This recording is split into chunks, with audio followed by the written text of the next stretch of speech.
Morning class. Welcome है आपका Gurukul institute of IT and management के अंदर।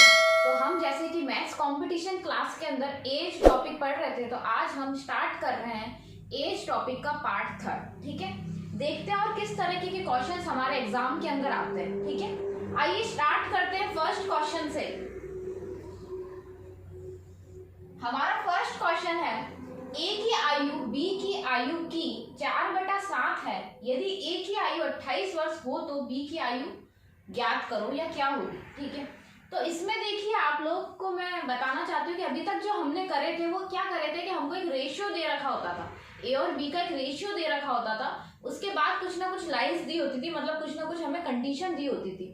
मगर यहाँ पे हमें कोई रेशियो नहीं दिया, तो क्योंकि हमें रेशियो के तरीके से करना आता है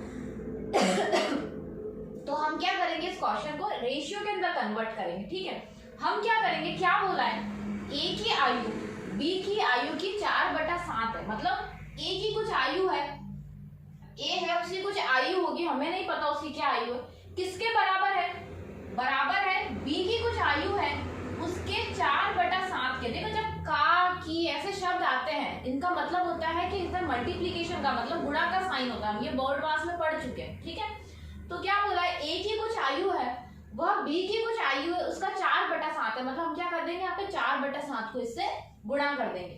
अब इसको हमें क्या करना है, हमें इसमें इसको रेशियो में कन्वर्ट करना है। तो ये भी हम अनुपात और समानुपात रेशियो और प्रोपोर्शन वाले टॉपिक में पढ़ चुके हैं कि जब इस तरीके से दिया होता है कि हमारे पास एक का तो कुछ भी नहीं दिया होता, कोई भी संख्या नहीं दी होती, और एक के साथ कोई संख्या बटे में और गुणा में दी हुई होती है, तो हम क्या कर देते हैं, जो पहली संख्या है वो पहले वाले को दे देते हैं। ये जो पहली संख्या है 4, ये पहले वाले को दे देते हैं कि भाई ये इसका रेशियो है, और जो दूसरी संख्या है वो दूसरे वाले को दे देते हैं कि ये इसका रेशियो है। तो हमारे पास रेशियो कैसा आ जाएगा, ए और बी इसका रेशियो क्या आ जाएगा, पहले वाले को क्या मिल गई, पहली संख्या क्या है हमारे पास 4, दूसरे वाले को क्या मिल गई हमारे पास 7। ठीक है, दूसरा जो संख्या बटे में जो है वो दूसरे वाले को मिल जाती है। अब क्या बोला है, यदि ए की आयु 28 वर्ष हो तो बी की आयु क्या होगी, बी की आयु ज्ञात करनी है हमें। ठीक है, तो हमें जिसकी आयु ज्ञात करनी होती है हम यहाँ लिख लेते हैं, हमें किसकी आयु ज्ञात करनी है, बी की आयु ज्ञात करनी है।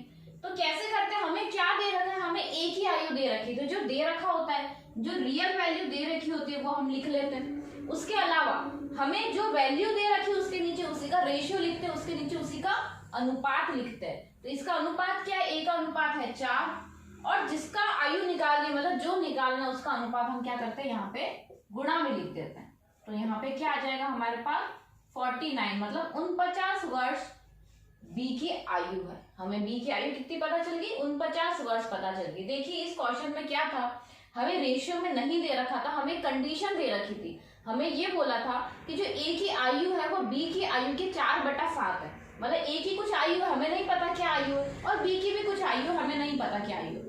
मगर जो ए की आयु है वो बी की आयु में 4/7 को अगर गुणा कर देते हैं तो वो ए की आयु बन जाती है। तो हम क्या करते हैं, इसको रेशियो के अंदर कन्वर्ट करते हैं। रेशियो के अंदर कन्वर्ट कैसे करेंगे, कि जो पहली संख्या है मतलब अंश वाली संख्या, ऊपर वाली संख्या, वो तो जो पहले आया है उसे मिल जाती है, मतलब इसको मिल जाएगी, और जो नीचे वाली संख्या है वो बाद वाले को मिल जाती है, मतलब बी को मिल जाएगी। तो इस तरीके से हमने इनके रेशियो बना लिए।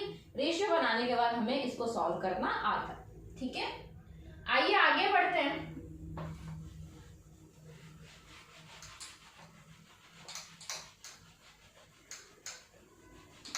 देखते हैं किस तरीके के सवाल हमारे एग्जाम में आते हैं।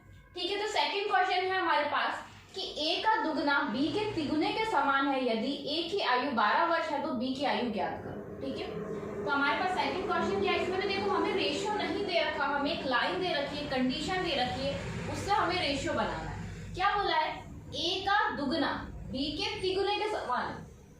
मतलब ए की कुछ आयु है, उसका दुगना क्या होगा, उसके अंदर 2 गुणा कर देंगे तो दुगना होगा। आज मेरी कुछ आयु है, सपोज कोई भी XYZ वो 20 साल का है, 20 साल का है, तो उसकी दुगनी आयु क्या होगी, उससे 2 से गुणा कर देंगे तो कितनी हो जाएगी, 40 साल हो जाएगी, मतलब दुगनी हो जाएगी। तो किसी की भी आयु का दुगना मतलब गुणा 2 करेंगे। किसके बराबर है, एक बी है उसके तिगुने के, मतलब उसकी कोई आयु है b की, उसके तिगुने के मतलब उसको 3 से गुणा कर देंगे। तो अब देखो हमारी ये कंडीशन बन रही है, इस कंडीशन को भी हमें सॉल्व करना आता है। जब हमारे पास इस तरीके से दे रखा हो तो इसे हमें रेशियो प्रोपोर्शन में बदलना आता है, क्योंकि इस टॉपिक में हम पढ़ चुके हैं। क्या पढ़ चुके हैं कि जब हमारे पास गुणा में संख्या दे रखी होती है, जब हमारे पास दोनों तरफ गुणा में संख्या दे रखी होती है तो उनको क्या मिल जाता है, उनका विपरीत अनुपात मिल जाता है, मतलब उनको उनकी विपरीत संख्या मिल जाती है अनुपात के अंदर। तो a को तो क्या मिल जाएगा, a को ये संख्या मिल जाएगी और b को क्या मिल जाएगी, ये संख्या मिल जाएगी अनुपात में। ठीक है, तो क्या हो जाएगा इधर a अनुपात b, a अनुपात b क्या हो जाएगा, a को कौन सी संख्या मिल गई, a को मिल गया 3, b को क्या मिल गया, b को मिल गया 2। ठीक है, अब इसके बाद हमें सॉल्व करना आता ही है। अब हमें क्या दे रखा है, यदि a की आयु 12 वर्ष है तो b की आयु ज्ञात करो।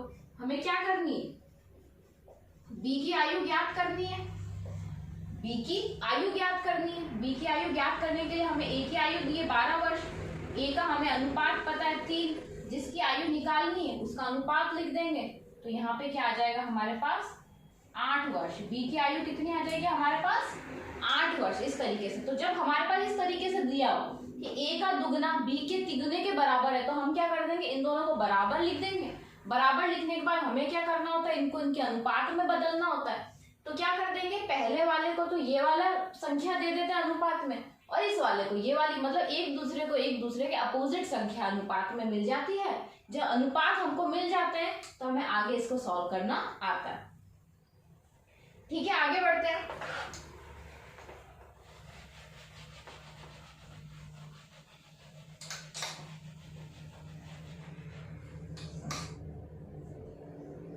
तीसरा है क्वेश्चन हमारे पास कि a की आयु का 1/4 b की आयु के 1/3 के समान है, यदि दोनों की आयु का योग 91 वर्ष है तो a की आयु ज्ञात करो। ठीक है, अब इसके अंदर में देखिए हमारे पास कंडीशन है। क्या कंडीशन है कि a की कुछ आयु है, a की कुछ आयु है, उस आयु का 1/4। हमें पता है कि का की ऐसे शब्द आए तो हम क्या करते हैं, उसमें गुणा का निशान लगा देते हैं। इसमें गुणा का निशान लगा के 1/4 लिख देते हैं। ठीक है, किसके बराबर है, b की कुछ आयु है उसके 1/3 के समान है। तो हमें पता है कि जब इधर गुणा में होता है तो इसके अनुपात में बदल देते हैं, तो इसको ये मिल जाएगा, इसको ये मिल जाएगा। ठीक है, हम क्या करेंगे, इसको अनुपात में बदलेंगे।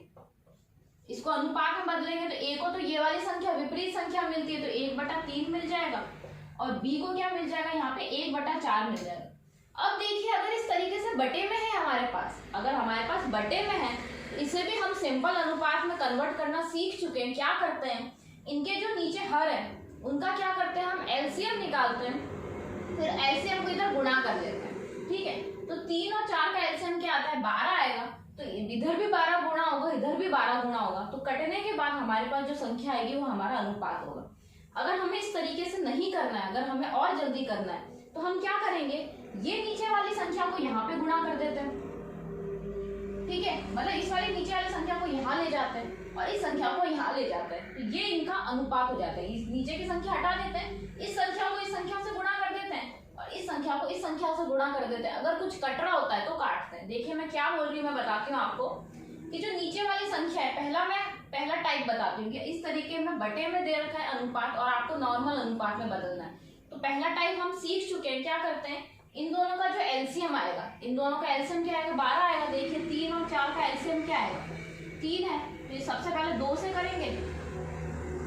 ठीक है, फिर क्या करेंगे, 3 से करेंगे। एलसीएम निकालना तो आता होगा आपको, तो क्या करेंगे, यहाँ पे 2 दूनी 4, 4 तिया 12, तो इसका एलसीएम क्या आ जाएगा हमारे पास, एलसीएम मतलब लसअ, इसका एलसीएम कितना आ जाएगा, 12 आ जाएगा। तो क्या करेंगे, दोनों तरफ 12 से गुणा कर देंगे, इधर भी 12 से गुणा कर देंगे, इधर भी 12 से गुणा कर देंगे। ये कैसे कटेगा, इधर 4 बार कटेगा, ये कैसे कटेगा, इधर 3 बार कटेगा। तो इनका जो अनुपात आ जाएगा वो कितना आ जाएगा, 4:3 आ जाएगा। ये तो पहला तरीका है। अगर दूसरा तरीका हम देखें, ये जो पहला तरीका है ये अनुपात आ गया हमारे पास। अगर दूसरा तरीका देखें, हमारे पास बटे में दे रखा है, हमारे जो पूर्णांक है वो बटे में दे रखे हैं, तो हम क्या करेंगे, जैसे हमारे पास ये दे रखा है तो हम क्या करेंगे, इसको तो यहाँ ले जाएंगे, यहाँ गुणा करेंगे, और इस संख्या को यहाँ ले जाके यहाँ गुणा करेंगे। क्या करते हैं, जो नीचे वाली संख्या होती है उसे यहाँ ले जाके गुणा करते हैं। और इस वाली संख्या को यहाँ ले जाके गुणा करते हैं और नीचे का जो बटे का जो है वो हटा देते हैं। ठीक है, तो इसको यहाँ ले जाएंगे तो यहाँ 4 आ जाएगा और यहाँ 3 आ जाएगा। ठीक है, वो तो हमारे पास यहाँ पे 1 से गुणा हो रहा था, इसलिए अगर यहाँ पे कुछ संख्या होती तो हमारे पास अलग संख्या होती और फिर कुछ कट रहा होता तो काट के हम अनुपात निकालते। फिर से बताती हूँ मैं सेकंड मेथड क्या करा हमने कि जो नीचे की बटे की संख्या होती है उसे इसको इस साइड ले जाएंगे गुणा करेंगे, इसको इस साइड ले जाएंगे गुणा करेंगे और नीचे की संख्या हटा देंगे। मतलब ये 4 1 से गुणा हुआ, ये 3 1 से गुणा हुआ, इसलिए यहाँ पे क्या अनुपात आ गया हमारे पास 4:3 आ गया। अब हमारे पास अनुपात है। अब हमें जो कंडीशन दे रखी है अनुपात आने के बाद हमें सॉल्व करना आता है। हमारे पास कंडीशन दे रखी है कि दोनों की आयु का योग दे रखा है 91 वर्ष और हमें एक ही आयु निकालनी है। तो हमें जिसकी आयु निकालनी है वो लिखेंगे। जो दे रखा है 91 वर्ष क्या दे रखा है, इन दोनों की आयु का योग दे रखा है। अब योग मतलब हमारे पास तो अनुपात ही है, अनुपातों में योग क्या है 7, और जिसकी आयु हमें निकालनी है उसका अनुपात लिख देंगे। एक ही आयु निकालनी है तो एक अनुपात लिख दिए। तो क्या होगा यहाँ से 13 बार कट जाएगा। 13 बार कटने के बाद यहाँ पे क्या आ जाएगा हमारे पास 52 वर्ष। तो इस तरीके के सवाल है जिनमें हमें अनुपात नहीं दिया हुआ होता, उन्हें इस तरीके से करा जाता है कि हमें सबसे पहले उसे अनुपात में कन्वर्ट करा जाता है, फिर अनुपात में कन्वर्ट करने के बाद हमें उसे सॉल्व करना आता है। ठीक है, तो इस तरीके के और क्वेश्चंस आप बुक से देखिएगा, नेट से देखिएगा। अगर कहीं पे आपको कोई भी दिक्कत आ रही है किसी भी सवाल के अंदर, आप कमेंट बॉक्स के अंदर कमेंट कर सकते हैं। और आज की क्लास के लिए थैंक यू वेरी मच। इस तरीके के और हम एज के टॉपिक में आगे बढ़ेंगे और टफ लेवल पे बढ़ेंगे, देखेंगे हमारे एग्जाम में किस तरीके के और क्वेश्चंस आ सकते हैं। Thank you class.